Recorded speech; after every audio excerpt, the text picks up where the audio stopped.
Well, it's the day after tax day. Are you still feeling it? Well,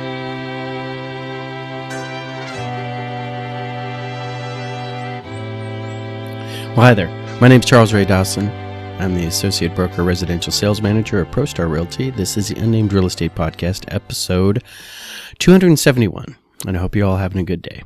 So, it is currently April the 16th at about 10:14 a.m. I'm the first one in the office. I'll be the last one out, just like pretty much every day lately. So, hope you guys are all having a good time. The topic of this episode is pretty much, came out of the conversations and whatnots of this week and what's going on here at ProStar. But the powers that be have decided, when you have technology, okay, and when you're a brokerage, you were trying to offer your agents something else besides all the other brokerages, right? What's your unique value proposition? That's a term we use in real estate to help an agent identify why the client should be using them and not somebody else. Okay, so what makes you you? What do you bring to the table? Do not tell me you are the table. You're not the table. That is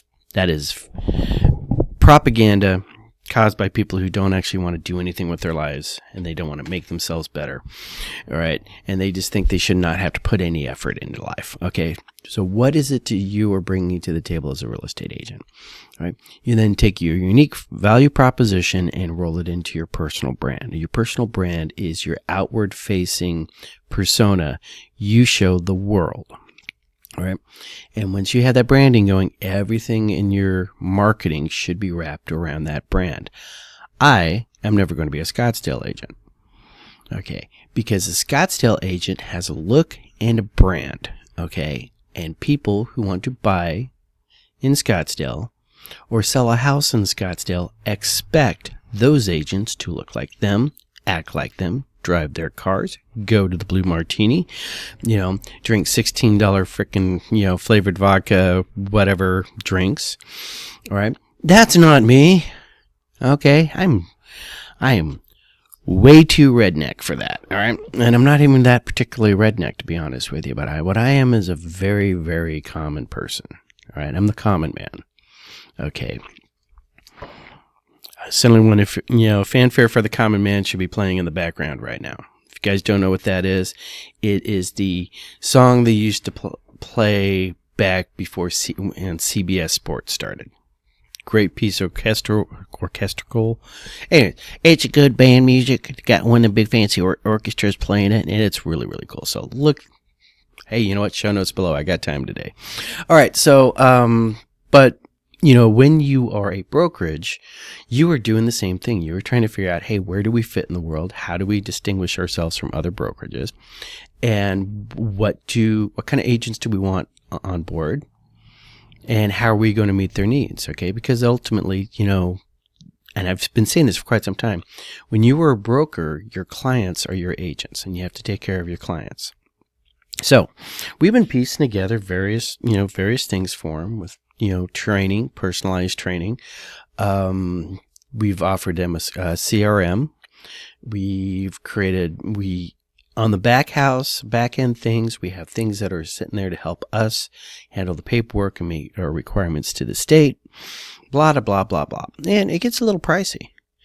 All right. So one of the things is we start looking at other opportunities, like how can we meet these needs to our agents? All right, at a cost point that we can afford to exist based on our agents' productivity. All right, so looking at the elements of all these things. Now, remember, we are in whatever you are creating, be it, software as a service company, be it a mom and pop hamburger stand, whatever that's going to be. Okay, you have to look at your environment. All right, and that's a segue into, let's look at the numbers so you can see what's going on right now in the environment we're, operating this business in. So these are the numbers for April 15th, 2026. Actives this week are 25,941, up 295 from the week before. Our new listings are 2,622, up 182. No's at 25,941 is the highest we've been so far this year. So we are peaking, just like I said. Last week or so of April, first week of May, that's generally when we peak in inventory. Contracts written were 2,653, up 52. Our closings last week were 1,720. All right, coming soon to an MLS near you is 648 new listings. All right, 649 about an hour after I get done with this because I got to put one up. Yay, Ray. All right, and our supply right now is 106.7 of the Frankfurt Report Index. All right, and our demand is at 88.6, giving us a Frankfurt Report number of 83. Looking at our various neighborhoods and stuff like that, what we can see is we can see Chandler still leading the top of the list. They're at 155.1 on their index, right? So chart before where we were showing that 80, there in Chandler alone, we're at 155. Buyers are outnumbering the sellers. Same with Fountain Hills, Tempe, Phoenix, Glendale, Scottsdale, Gilbert, Paradise Valley, and Mesa and Avondale. These are all considered sellers markets right now because there are more buyers than sellers. Now, in our balance market, and that's anything between 110 and 90, we're looking at Cave Creek and Peoria. It's only two balanced markets right now, and Peoria being very balanced. Right? Meanwhile, we have Goodyear, Surprise, Santan Valley, Queen Creek, Maricopa, and Buckeye. All right, and Buckeye is at the bottom right now, but they have been trending up, okay, but not as much as Maricopa. All right, our biggest loser coming into this whole thing looks like it is going to be Cave Creek and tied with Gilbert. They both dropped 8%. And our biggest winner, our gainer, and when I say gaining, I mean moving more towards the seller side, okay, is Goodyear, has come up 18% to 84.6. Still, all right, buyer's market, but not as strong as it was last month. All right, this is the environment we're in. This is our battlefield. Okay, now, ProStar Realty is a Phoenix-based office, and we do most of our transactions on the west side. Okay, and what I mean by west side, I'm talking, okay, from the top. Phoenix, our hood. Glendale, our hood. All right, Peoria, our hood. Goodyear, Surprise, that's our neck of the woods, all right? So you can see we got a pretty big spread out area, all right? We got good presence in Phoenix, okay, at 128. That's, you know, it's a good place to be looking at listings or looking at, let me correct you. If I had to pick which side I wanted to be on right now in Phoenix, okay, I would want to have a listing because it is very strong towards listings. It's harder out there for a buyer in Phoenix than it is for the listing agent in Phoenix. If I was working in Buckeye or Maricopa or Queen Creek, me as an agent wants a ready qualified buyer because we have a lot of houses to choose from. Right? We're almost talking 2 houses for every one buyer wandering around out there. Right? This is our environment. Now, we do it all. Okay, we do both. You know, our transactions come across, right? We do both listings and we do more buyings. It is easier for an agent getting started to be a buyer's agent, right? Just simply because of what their sphere of influence is. And what that sphere of influence is, that is your A business. That is the business of people who know you and think you are awesome. Might be friends and family who feel obligated to use you. All right, so that's O business, but it all funnels into A business. All right.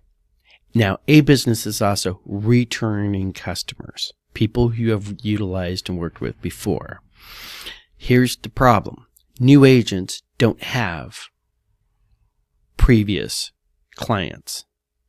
And a lot of marketing and a lot of things out there are for people, you know, agents to stay in contact with their existing customer database, the people they've worked with before. And if you're a brand new agent, you don't have one. All right. And it is those previous people that you've worked with that have, you help them buy that house that come to you 5, 6, 7, 8, 9, 10 years later and say, hey, now I need to get rid of this house. So new agents tend to gravitate towards more buyers. So we sit there and we tell our new agents, you're going to be working with buyers, hit your sphere. All right. Find anybody who wants to buy a house. Let them know you can help sell. All right. But really focus all your marketing efforts on getting into the buyer, getting those first time home buyers or buyers in general. But first time home buyers are actually really good too. All right. Because they don't have anybody to work with. Maybe somebody who's owned several houses. They're selling a house. Now they need to buy a new house. They're using the same agent for that. Right. Now, when you're sitting there as a brokerage, okay, and when you're sitting there as a real estate agent, now, which comes into the tie of this whole thing, is where would one want to be if you're like Ray Dawson, this stage in your career? I just found my old licensing registration when I was cleaning up around here, my very, very first documentation, September 2009. Honestly, my mindset has been locked on. I've been, doing this for 15 years, and apparently I've been doing it for a lot longer than that. 2009. Wow. So September 10th, 2009, a date that will live in infamy. So that's, but at this point, it's like if I wanted to continue on training new agents, mentoring new agents and stuff like that, brokerages, I could literally go start my brokerage right now. I could reach out, grab one particular folder, set the charges, walk around, do the slow walkways of building explodes behind me. All right, with folder in my hand and my laptop in the other hand because I'm not crazy. But other options that you have. Okay, let's take a look. Okay, what's the elements of a brokerage? All right. Okay, I'm going to apologize to people out here who actually design these things for a living because I'm not going to have any continuity between the type of images because I thought about getting images to explain these things right at the last second. So I did a quick Google search and just scraped these off of other websites. All right, but this is a small real estate business org chart. This is what a small brokerage looks like. You have the owner. Owner is usually the designated broker. Underneath the owner, he has two direct reports. All right. You have office manager and transactions. Okay. And then, sometimes you have an office assistant. The office assistant really should be underneath the office manager. All right. Because the office assistant, although is doing the stuff that the owner, broker wants him to do, they're actually really, really working for the office manager, who's also handling the paperwork for all the transition, making sure the filing's done, making sure the logbook is updated every time a new contract is written or accepted, that kind of stuff. In fact, it sounds like our office managers just walked in, of course, at office manager time. And then over here, you have your agents. And remember, your agents are operating and should be trained to operate as small individual elements. All right. They should be thinking themselves as a complete small business of one. Now, that small business of one, they were sitting there and they should be handling everything. Your real estate agent, all right, is handling their own marketing. Right? They're handling their own accounting. Right? They are generating their own files, generating their own clients, writing the documentation up, the contracts, buyer broker agreements, listing agreements and everything, sending it over to the office manager. All right? So the brokerage can do their part. But they're just running around out there, doing their little thing. And when an agent gets to the point where they have too much work that one agent can do, they can start outsourcing some of the work that they do. All right, there's this thing we call $1,000 an hour work. All right, you should perceive your hourly rate as $1,000 an hour. And if you are not generating that kind of revenue with the input you put in, you just do the math and figure it out. Right. The problem is, and I have a really big problem with this, all right, is I will spend 6 hours working on a website because it's fun. Okay, and that 6 hours working on the website is something I literally could have handed off to somebody off of Fiverr or something for $150, and they would have knocked it out in an afternoon. But it'd be a template. All right, and it wouldn't be exactly what I wanted, but it'd be good enough. All right, and perfect is the enemy of good enough. So, hold on for a second.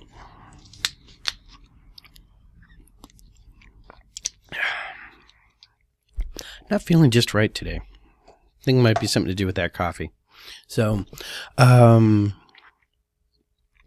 But when when you get really rocking and rolling out there as a real estate agent and you got all your stuff automated and all your stuff's going and your drip campaigns are automatic and going on your drip campaigns and all your marketing stuff is pretty much just plug and play and it's just rocking and rolling.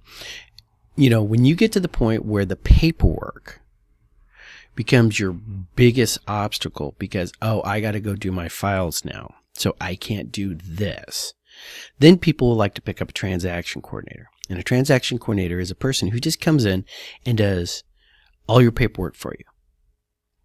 Okay, you can tell them to write an offer, give them a spreadsheet, they'll write an offer, send everything out to everybody for signatures. All right, they will handle writing up the bids, or they will handle coordinating, calling the home inspector and getting the home inspector scheduled out there. They'll do all of that back end stuff. Sound pretty cool? Mm-hmm. Which gives you, the agent, more time to run out there and make money. So at a certain point, and I want to say Keller Williams was the first one who did, Gary Keller, and that's like really what their business, the brokerage themselves, business model was. In fact, he even wrote the book. This is probably like my fourth copy of this thing. I don't buy them new. I just literally wander down to Bookman's when I need a copy. Go in there, grab one off the shelf, because a lot of failed real estate agents, take their books into Bookman's, turn them in there. So they'll always have, used bookstores will always have a copy of this. Amazon will always have a used copy of this, all right? So Concept of a Millionaire Real Estate Agent by Gary Keller was the Keller Williams way of creating your own team.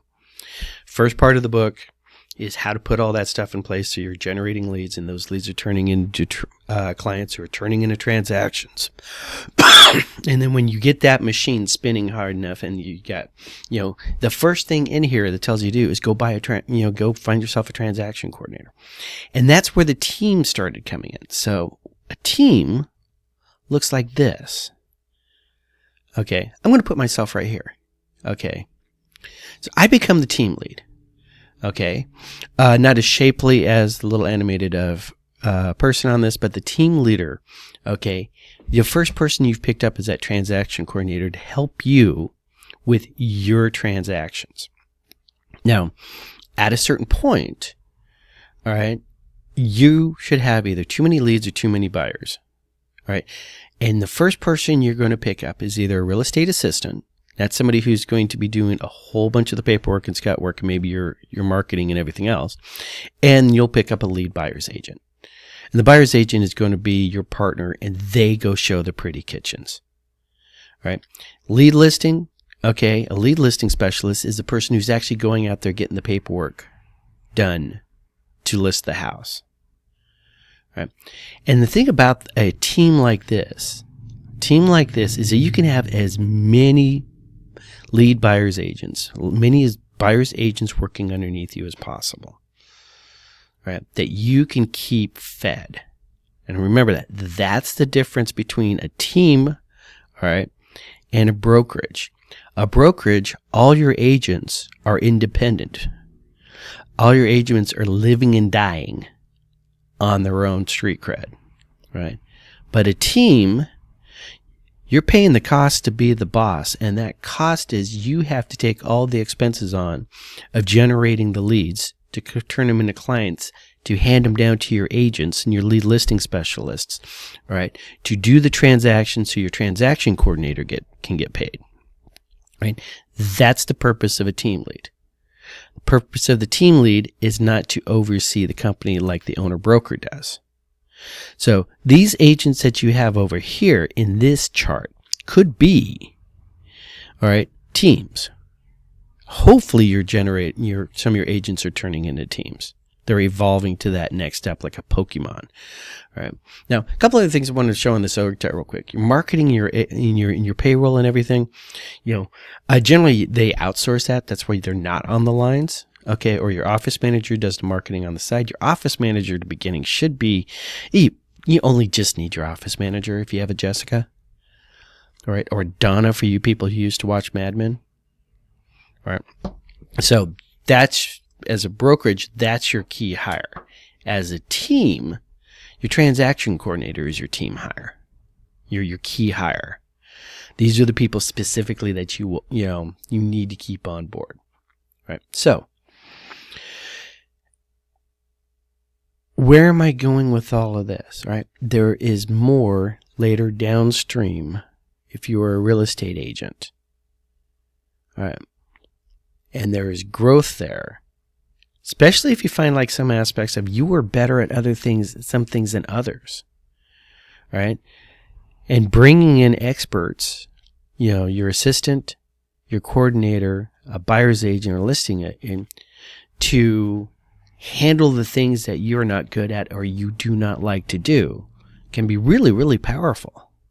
Now, for you, the consumer, okay, and this is a really, if I get into a contract with somebody and there's a transaction coordinator involved, and it's usually, hi, so-and-so is going to be the transaction coordinator, please include them in all emails. All right. It's the percentage of there being drama on the deal just went up. All right. Because a lot of poor agents hire the transaction coordinator to do all the paperwork and stuff, and they really don't know how the paperwork works, so they really don't know how to write offers, and things are bad. That's the reason why we have transaction coordinators, which also is why brokers love having their agents use transaction coordinators, because it makes their job easier. It makes their office manager and job easier, and the agent themselves pays the transaction coordinator. The broker doesn't do it for them. So the agent is literally paying part of the overhead of the broker by utilizing a transaction coordinator, because they don't want to learn how to do those docs correctly themselves. Right? So yeah, if I'm out there and there's a transaction coordinator involved, pretty good chance we're going to have a bad time or a fun time. It just moved up a little bit. Next thing, okay, is if I'm getting in there and I'm dealing with you, and the next thing we've moved to the next stage of the transaction, okay, and now there's a new person that I'm talking to, and then we move to the next stage, and there's another person after that. There are teams out there, it's like they have so carved up the tasks involved in a closing. They have multiple people doing that. You have no idea who you're going to be talking to.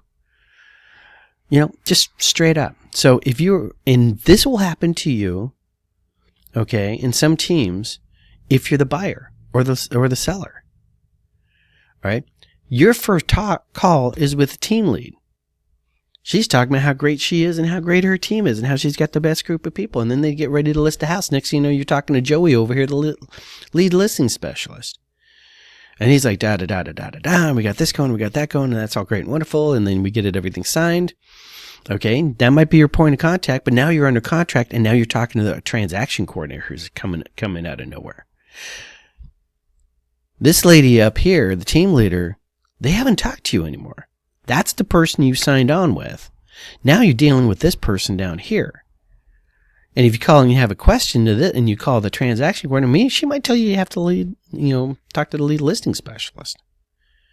All right, she's only going to come back in the game in case something really weird's going on, and there's a halftime you're going to have to be having to go through her assistant to get to her. All right, so I don't think teams are great for the consumer. All right, personally, I would like to, if I was not licensed and I was going to go out there and buy and sell real estate, I would go out there and find an agent who was an agent with some experience out there who knew how the games get played. A couple questions I'd ask them: is it you or is it a team? And if they say, oh, I work on a team, or I have a team, big difference between the two of those. All right. Next thing along those lines that I would ask is, like, if you picked up your phone right now and called your broker, would they answer? All right. Can you go instead of here? Can that phone call be made here to here? Because you notice you don't even see the broker on this team chart. All right. That broker does not know who lead buyer agent is. In your average large brokerage that has a lot of teams. Okay. So Why did this all turn into conversations today? Is because, well, we're looking at tech packages and stuff like that, and we're trying to figure out whether or not we want to pick up this particular franchise's tech package, and with that, a whole bunch of other things that comes in with the word franchise, or if we wanted to go a team route or anything else. A lot of options out there, right? But I thought this would be a good topic because a lot of consumers don't understand what I'm talking about. Don't understand what these things are. So, fanfare for the common man. Let me write that down because I do not want to forget that. Because I promised you guys a song, so you guys get a song. So, I try to keep my promises. Fanfare. Yes, fanfare for the common man, all right? Go listen to it.